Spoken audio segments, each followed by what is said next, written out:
9장. 애굽 땅에서 나온 다음 해 첫째 달에 여호와께서 시내 광야에서 모세에게 말씀하여 이르시되 이스라엘 자손에게 유월절을 그 정한 기일에 지키게 하라. 그 정한 기일 곧 이달 14째 날 해질 때에 너희는 그것을 지키되 그 모든 율례와 그 모든 규례대로 지킬지니라. 모세가 이스라엘 자손에게 명령하여 유월절을 지키라 하매 그들이 첫째 달 14째 날 해질 때에 시내 광야에서 유월절을 지켰으되 이스라엘 자손이 여호와께서 모세에게 명령하신 것을 다 따라 행하였더라. 그때에 사람의 시체로 말미암아 부정하게 되어서 유월절을 지킬 수 없는 사람들이 있었는데 그들이 그날에 모세와 아론 앞에 이르러 그에게 이르되 우리가 사람의 시체로 말미암아 부정하게 되었거니와 우리를 금지하여 이스라엘 자손과 함께 정한 기일에 여호와께 헌물을 드리지 못하게 하심은 어찌함이니이까? 모세가 그들에게 이르되 기다리라. 여호와께서 너희에게 대하여 어떻게 명령하시는지 내가 들으리라.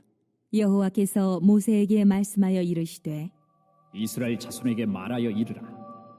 너희나 너희 후손 중에 시체로 말미암아 부정하게 되든지 먼 여행 중에 있다 할지라도 다 여호와 앞에 마땅히 유월절을 지키되 둘째 달 14째 날 해질 때에 그것을 지켜서 어린 양의 무교병과 쓴 나물을 아울러 먹을 것이요 아침까지 그것을 조금도 남겨두지 말며 그 뼈를 하나도 꺾지 말아서 유월절 모든 율례대로 지킬 것이니라.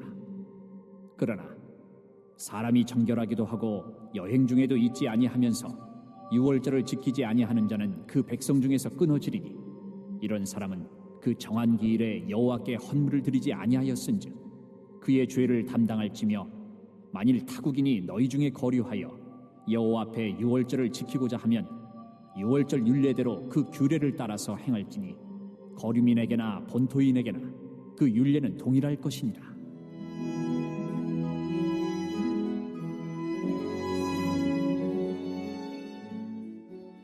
성막을 세운 날에 구름이 성막 곧 증거의 성막을 덮었고 저녁이 되면 성막 위에 불 모양 같은 것이 나타나서 아침까지 이르렀으되 항상 그러하여 낮에는 구름이 그것을 덮었고 밤이면 불 모양이 있었는데 구름이 성막에서 떠오르는 때에는 이스라엘 자손이 곧 행진하였고 구름이 머무는 곳에 이스라엘 자손이 진을 쳤으니 이스라엘 자손이 여호와의 명령을 따라 행진하였고 여호와의 명령을 따라 진을 쳤으며 구름이 성막 위에 머무는 동안에는 그들이 진영에 머물렀고 구름이 성막 위에 머무는 날이 오를 때에는 이스라엘 자손이 여호와의 명령을 지켜 행진하지 아니하였으며 혹시 구름이 성막 위에 머무는 날이 적을 때에도 그들이 다만 여호와의 명령을 따라 진영에 머물고 여호와의 명령을 따라 행진하였으며 혹시 구름이 저녁부터 아침까지 있다가 아침에 그 구름이 떠오를 때에는 그들이 행진하였고 구름이 밤낮 있다가 떠오르면 곧 행진하였으며 이틀이든지 한 달이든지 1년이든지 구름이 성막 위에 머물러 있을 동안에는 이스라엘 자손이 진영에 머물고 행진하지 아니하다가 떠오르면 행진하였으니 곧 그들이 여호와의 명령을 따라 진을 치며 여호와의 명령을 따라 행진하고 또 모세를 통하여 이르신 여호와의 명령을 따라 여호와의 직임을 지켰더라. 자, 이제 오늘 민수기 9장에 보시면 이제 가나안 땅으로 이제 출발해서 광야 여정을 시작하기 전에 이제 하나님께서 이제 중요한 것 한 가지를 명령을 하십니다. 다 같이 그 명령이 뭔지 1절, 2절, 3절까지 봉독합니다. 애굽 땅에서 나온 다음에 첫째 달에 여호와께서 시내 광야에서 모세에게 말씀하여 이르시되 이스라엘 자손에게 유월절을 그 정한 기일에 지키게 하라. 그 정한 기일 곧 이달 14째 날 해질 때에 너희는 그것을 지키되 그 모든 율례와 그 모든 규례대로 지킬지니라. 바로 유월절 절기를 지키라는 그러한 명령이죠. 그런데 1절에 보시면 애굽 땅에서 나온 다음 해 첫째 달에 하나님께서 모세에게 유월절을 지키되 그 정한 기일을 첫째 달 14째 날 해질 때 지키라고 이렇게 명령하셨다고 말씀하는데 그러니까 1월 14일에 유월절을 지키라는 것인데 그런데 애굽 땅에서 나온 다음에 첫째 달은 언제를 이렇게 말하는 것이죠? 바로 이 성막을 세운 직후입니다. 그러니까 인구 조사를 하기 전이에요. 인구 조사를 하기 전. 그러니까 사실 이 유월절을 지키라는 이 명령은 이제 성막을 완공하고 이제 가나안 땅으로 떠나기 위해서 이제 민수기 시작하면서 그 인구 조사를 하지 않았습니까? 이제 군대 정비를 했는데 그 전에 그러니까 인구 조사 군대로서의 그 어떤 정비를 하기 이전에 이미 명령하셨던 것으로 우리가 알 수가 있는 것입니다. 그러니까 시기적으로 볼 때 사실 이 유월절 명령은 민수기 9장이 아니라 민수기 1장에서 인구 조사를 명령하기 이전에 이미 내리셨던 명령이에요. 근데 왜 이게 이 9장에다가 1장에다가 수록해 놓지 않고 이 9장에다가 이걸 수록해 놨을까요? 그 이유는 이제 6절과 10절을 읽으면 우리가 납득이 되는데요. 다 같이 읽겠습니다. 그때에 사람의 시체로 말미암아 부정하게 되어서 유월절을 지킬 수 없는 사람들이 있었는데 그들이 그날에 모세와 아론 앞에 이르러 또 10절 이스라엘 자손에게 말하여 이르라 너희나 너희 후손 중에 시체로 말미암아 부정하게 되든지 먼 여행 중에 있다 할지라도 다 여호와 앞에 마땅히 유월절을 지키되. 그렇습니다. 이미 유월절 규례를 명령하셨지만 그런 당시에 이 사람들이 이제 시체를 이렇게 만지는 바람에 부정하게 된 사람들이 있었습니다. 그리고 또 먼 곳으로 여행해 간 사람들이 있었거든요. 그래서 부득불 이 유월절을 지키지 못했던 사람들이 있었는데 이 사람들이 이제 모세에게 물어본 거예요. 지난번에 유월절을 지키라고 하셨는데 정말로 죄송하게도 저희가 이런저런 이유로 이렇게 부득불 지키지를 못했습니다. 이거 어떻게 하면 좋을까요? 하면서 모세에게 질문하던 시기가 바로 이제 인구조사를 다 끝내고 모든 군대가 정비가 되고 나서 이제 광야로 떠나기 직전 바로 그때 이렇게 질문을 했던 것이죠. 그래서 시간 흐름상 광야로 떠나기 직전인 시기인 바로 이 9장에서 오늘 이 유월절 명령에 대한 말씀이 이렇게 기록되고 있는 것입니다. 아무튼 이렇게 유월절을 제때 지키지 못해서 물어보는 자들을 위해서 이제 제2의 유월절 지키라고 명령하시는데 9절부터 11절 봉독하겠습니다. 여호와께서 모세에게 말씀하여 이르시되 이스라엘 자손에게 말하여 이르라 너희나 너희 후손 중에 시체로 말미암아 부정하게 되든지 먼 여행 중에 있다 할지라도 다 여호와 앞에 마땅히 유월절을 지키되 둘째 달 14째 날 해질 때에 그것을 지켜서 어린 양의 무교병과 쓴 나물을 아울러 먹을 것이요. 그러니까 원래 유월절을 지키라고 명령하신 날은 1월 14일이에요. 1월 14일인데 이런 이유로 인해서 즉 못 지킨 자들을 위해서 둘째 달 즉 2월 14일 한 달 뒤에 이렇게 다시 명령하셨던 것입니다. 자, 그러면서 13절 14절을 봉독하겠습니다. 자, 시작. 그러나 사람이 정결하기도 하고 여행 중에도 있지 아니하면서 유월절을 지키지 아니하는 자는 그 백성 중에서 끊어지리니 이런 사람은 그 정한 기일에 여호와께 헌물을 드리지 아니하였은즉 그의 죄를 담당할지며 만일 타국인이 너희 중에 거류하여 여호와 앞에 유월절을 지키고자 하면 유월절 율례대로 그 규례를 따라서 행할지니 거류민에게나 본토인에게나 그 율례는 동일할 것이니라. 예. 무슨 말씀이죠? 어쩔 수 없는 이유로 인해서 유월절을 지키지 못한 자는 이렇게 한 달 뒤에 다시금 이렇게 드리면 됩니다. 그런데 아무런 이유도 없이 유월절을 지키지 않는 그런 사람들은 백성 중에서 끊어지게 될 것이다. 이렇게 엄중하게 말씀하십니다. 그리고 어쩔 수 없는 이유로 인해서 한 달 뒤에 유월절을 이렇게 지키는 자들의 경우에도 이제 뭐 한 달 뒤에 따로 또 이렇게 드리니까 약식으로 대충 드려서는 절대로 안 되고 그 원래 규례 절차대로 아주 제대로 정확하게 그렇게 유월절 절기를 지킬 것을 명령하셨다는 것이죠. 그러니까 하나님께서는 가나안을 향하는 여정 전에 이 광야로 떠나기 직전에 이 유월절 지키는 것을 굉장히 중요하게 이스라엘 백성들을 향하여 강조하고 계신다는 것입니다. 그래서 하나님의 백성이라면 한 사람도 빠짐없이 반드시 이 절기를 다 틀림없이 반드시 지키게 하셨다는 것이죠. 여러분 그 이유가 뭘까요? 여러분 유월절은 어떤 날이죠? 하나님께서 이스라엘 백성들을 그 혹독한 애굽으로부터 구원해 주신 은혜를 기념하는 날입니다. 그러니까 이스라엘이 이처럼 가나안을 향해서 출발하면서 소망의 삶을 시작할 수 있게 되었던 이유는 바로 바로 하나님께서 이스라엘 백성들을 구원해 주셨기 때문인 것이지요. 그러므로 이스라엘 백성들이 광야길을 걸어가는 가운데 또 이제 광야길을 통과해서 가나안 땅에 들어가서 항상 기억해야 될 것이 무엇입니까? 여러분, 오직 하나님의 은혜인 것입니다. 우리는 애굽 땅에서 다 비참하게 그렇게 죽을 운명이었지만 오직 하나님의 은혜로 말미암아 살게 되었고 하나님의 은혜로 말미암아 여기까지 오게 되었던 것이지요. 그러므로 우리는 늘 하나님의 은혜를 받은 자로서 절대로 뭐 광야길에서나 또 가나안 땅에서나 어디를 가든지 다른 거 바라보고 뭐 다른 거 의지하고 다른 것을 위해서 사는 그러한 백성이 아니라 오직 은혜 베풀어 주신 나를 존재하게 하신 그 하나님, 그 하나님의 영광을 위해서 살아야 할 하나님의 백성입니다 하는 것을 결코 잊어버려서는 안 된다는 거예요. 여러분, 이스라엘 백성들이 늘 이것을 기억하고 광야로 나아갈 때 여러분, 그 어떠한 혹독한 광야의 여정 가운데 있다 할지라도 이 하나님의 은혜를 붙들고 나아가면 여러분 다 이겨낼 수 있게 되는 것입니다. 또 가나안 땅에 들어갔을 때에도 이제 몰아내야 할 그 모든 이방인들의 문화 속에서도 절대로 흔들리지 아니하고 하나님의 거룩한 백성됨의 정체성을 여러분 잃어버리지 않게 되는 것입니다. 그래서 하나님은 광야로의 출발 전에 바로 이 유월절의 절기를, 즉 하나님의 은혜를 늘 기억하며 살아갈 수 있도록 이 명령을 먼저 엄중하게 내리고 계시는 것이지요. 여러분 잘 아시는 대로 또한 유월절은 우리 예수 그리스도의 보혈의 피를 예표하는 것이기도 하지요. 즉 이스라엘 백성들이 유월절 어린 양의 피로 구원받고 하나님의 백성이 된 것처럼 오늘 저와 여러분들은 어린 양 대신 우리 주 예수 그리스도께서 십자가에서 흘리신 그 보혈의 피로 인해서 죄 사함 받고 구원받아서 거룩한 하나님의 자녀가 된 줄로 믿습니다.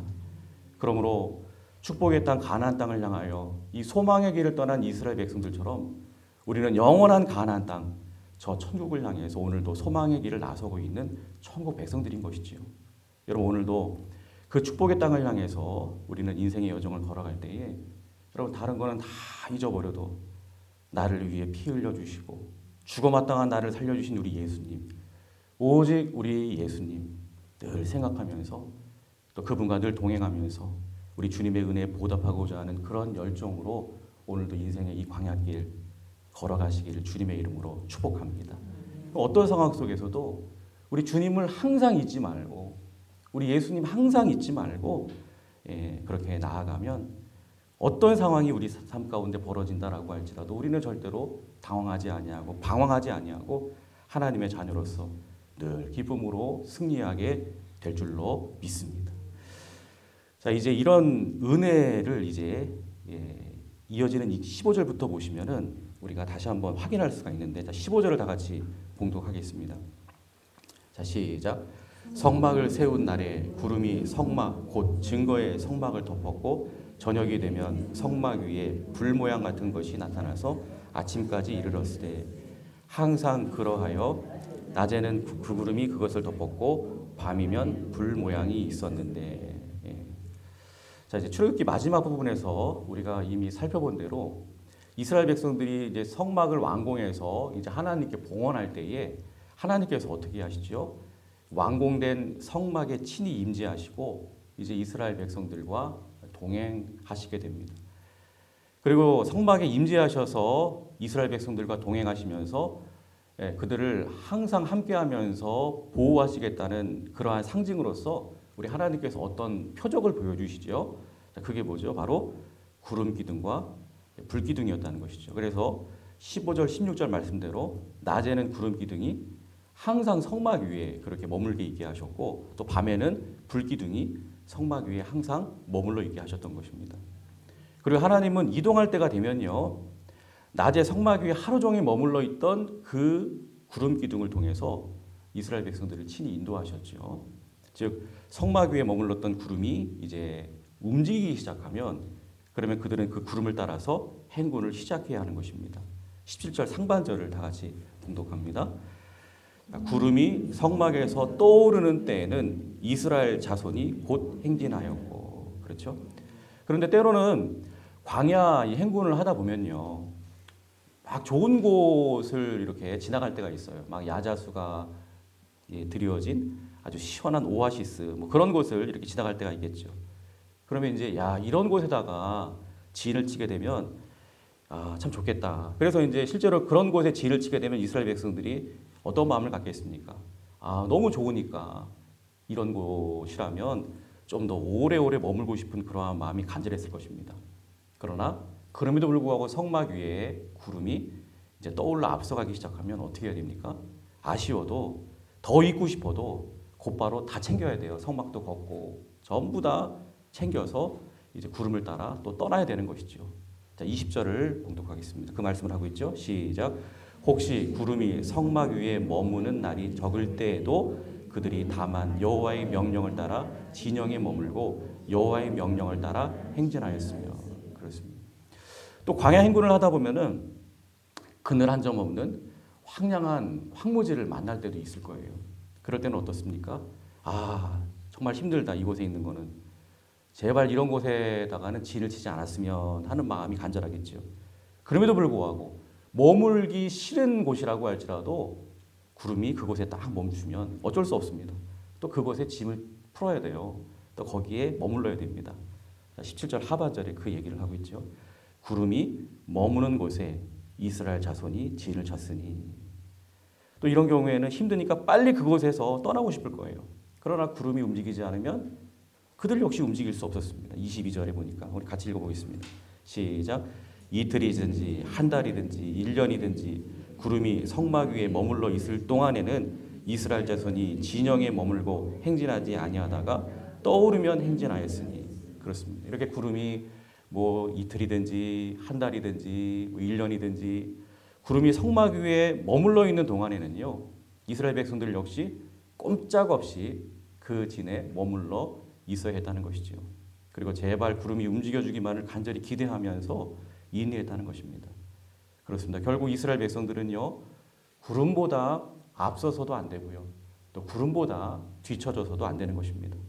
늘 구름이 가는 만큼만 가야 합니다. 또 구름이 머무는 만큼만 머물러야 했던 것입니다. 그래서 때론 구름이 이렇게 막 가는 그런 모양새가 때론 마음에 들지 않을 수도 있겠죠. 그러나 이스라엘 백성들은 그래도 순종하면서 인내하면서 그렇게 따라가야 하는 것입니다. 근데 여러분, 이러한 순종함과 인내함은 어디서 올 수 있었던 것일까요? 그렇습니다. 유월절 절기를 지키면서 상기하게 되고 무장하게 됐던 바로 그 하나님의 은혜에 대한 확신인 것이죠. 과거 유월절 어린 양의 은혜로 우리를 애굽에서 구원하신 하나님의 은혜를 알고 그 은혜를 확신하면서 그렇게 살아가는 하나님의 진정한 백성이라면 하나님께서 어떻게 인도하시든지 어디로 인도하시든지 다 그 은혜의 하나님께 내어 맡기고 인내하며 순종하게 되는 줄로 믿습니다. 그리고 그런 가운데 그런 인내와 순종함 속에서 또 중요한 게 무엇입니까? 그런 가운데 이스라엘 백성들도 모르는 사이에 이렇게 구름을 그냥 의지하고 따라가다 보면 점점 적과 꿀이 흐르는 그 땅, 가나안 땅이 그들도 모르는 사이에 점점 가까워져 가고 있었다는 사실입니다. 여러분, 오늘도 하나님께서 마치 이스라엘 백성들을 친히 구름 기둥으로 불기둥으로 인도하신 것처럼 오늘 유월절 어린 양 되시는 예수님을 늘 생각하며 의지하며 살아가는 저와 여러분들의 삶도 그렇게 인도해 주실 줄로 믿습니다. 근데 그 인도하시는 과정 가운데 때로는 오래 머물고 싶지 않은 황량한 황무지 같은 곳에서 우리가 때로는 오래오래 머물러 있게 될 수도 있을 것이고, 또 오히려 오아시스 같은 그러한 좋은 곳은 때로는 우리의 발행과는 달리 그냥 잠시 머물게 되거나 그냥 금방 지나치게 될 수도 있을 것입니다. 그래서 이거 왜 이러나 막 답답한 순간들도 많을 것입니다. 그러나 여러분, 한 가지 분명한 사실은 내가 원하든 원치 않든 구름을 따라가다 보면, 즉 우리 하나님께서 인도하시는 대로 순종하며 인내하며 따라가다 보면 마침내 우리가 들어가야 할 그 축복의 땅, 그 영광스러운 가나안 복지가 점점 가까이 이르고 있다는 사실입니다. 여러분, 시편 23편 2절부터 4절에 여러분들이 잘 아시는 말씀이 있죠. 그가 나를 푸른 초장에 누이시며 쉴 만한 물가로 인도하시는도다. 내 영혼을 소생시키시고 자기 이름을 위하여 의의 길로 인도하시는도다. 내가 사망의 음침한 골짜기로 다닐지라도 해를 두려워하지 않을 것은 주께서 나와 함께 하심이라. 주의 지팡이와 막대기가 나를 안위하시나이다. 그렇습니다. 우리 하나님은 오늘도 예수 그리스도 안에 살아가는 저와 여러분들을 반드시 쉴만한 물가로 반드시 좋은 곳으로 인도해 주실 것이고 결코 저와 여러분들을 실망시키지 않으실 것입니다. 잠언 16장 9절에 사람이 마음으로 자기의 길을 계획할지라도 그의 걸음을 인도하시는 분은 여호와시니라 이렇게 말씀합니다. 여러분 오늘도 오직 우리 주 예수 안에서 살아가시기를 바랍니다. 여러분 예수님께만 딱 붙어 있으면 되는 거예요. 다 되는 것입니다. 그러면 철저한 하나님의 축복의 인도하심이 예수 안에서 오늘도 살아가는 저와 여러분들과 함께 하실 줄로 믿습니다. 그 인도하심에 유월절 어린 양 되시는 우리 예수님과 더불어 다 내어 맡기고 평안하게 오늘도 삶의 길 기쁨으로 걸어가시기를 주님의 이름으로 축원합니다. 기도하겠습니다.